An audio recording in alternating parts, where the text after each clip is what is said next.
Hello guys, അപ്പം ഞാനും ദീപയും ഒന്ന് ടൗണിലേക്ക് പോകാൻ നോക്കുകയാണ്. ടൗണിൽ പോകുന്നതിന് മുന്നേ നമ്മൾ മാസ്ക് ഇടണം, കാരണം നമുക്ക് അലർജീൻ്റെ പ്രശ്നമുണ്ട്. അങ്ങനെ ആൾ വേഗം തന്നെ ടൗണിലെത്തി കഴിഞ്ഞാൽ ഫസ്റ്റ് പോയത് ലാക്മി സലൂണിലാണ്. ലാക്മി സലൂണിലെത്തി കഴിഞ്ഞാൽ നോക്കൊന്ന് ഹെയർ കട്ട് ചെയ്യണമെന്ന് പറഞ്ഞ് അങ്ങനെ അവൾ വേഗം അതിന് കയറിയിരുന്ന്. അപ്പോൾ അത് വേഗം തന്നെ കഴിഞ്ഞിട്ടുണ്ടായിരുന്നു, നല്ല ലുക്കായിട്ടെല്ലാം വരുന്നുണ്ട്. എത്ര സമയം ഉണ്ടാവോ ആവോ. അത് കഴിഞ്ഞ് ഞാൻ എനിക്കൊന്ന് ഹെയർ കളർ ചെയ്യാൻ വേണ്ടി പോയി. ഞാൻ അധികം പോകുന്ന ആ പാർലറിൽ തന്നെയാണ് ഞാൻ പോയത്. അപ്പോൾ ഏച്ചി വളരെ സെറ്റ് ആക്കിയിട്ട് തന്നെ വിട്ടിട്ടുണ്ട്. പക്ഷെ കുറച്ച് സമയം എടുത്ത് ഇതെല്ലാം ചെയ്ത് കിട്ടാൻ വേണ്ടിയിട്ട്. പക്ഷെ ഉള്ളിലൊക്കെ നല്ല പേടിയുണ്ട്, വീട്ടിൽ നിന്ന് എന്ത് പറയും എന്ന് ആലോചിച്ചിട്ട്. അത് കഴിഞ്ഞ് ആളൊന്ന് ജ്വല്ലറിയിലേക്ക് പോയി. ജ്വല്ലറി പോയ എന്തിനാ വെച്ചാൽ ഓക്ക് തേർഡ് സ്റ്റെഡ് അടിക്കണം എന്ന് പറഞ്ഞിട്ടുണ്ടേനും. അങ്ങനെ അതിനു വേണ്ടി പോയതാ. ഇവക്കാണെ ഒരു പേടിയില്ല, കണ്ട കൂളായിട്ട് ഇരിക്കുന്നത്. ഞാനിലാണെ ആടെ പൊച്ചപ്പാടെ ഇരിക്കും. എന്നിട്ട് അതെല്ലാം കഴിഞ്ഞ് ലാസ്റ്റ് ആയിരൊക്കെ ഒന്ന് വേദനയായി. ആ എക്സ്പ്രഷനാണ് നിങ്ങൾ കാണുന്നത്.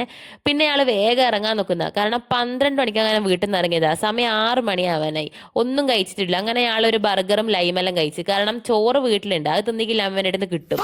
അങ്ങനെ ആൾ വേഗം തന്നെ വീട്ടിലെത്തി. അപ്പോൾ ഇത്രയേ ഉള്ളൂ ഗൈസ്, ബൈ.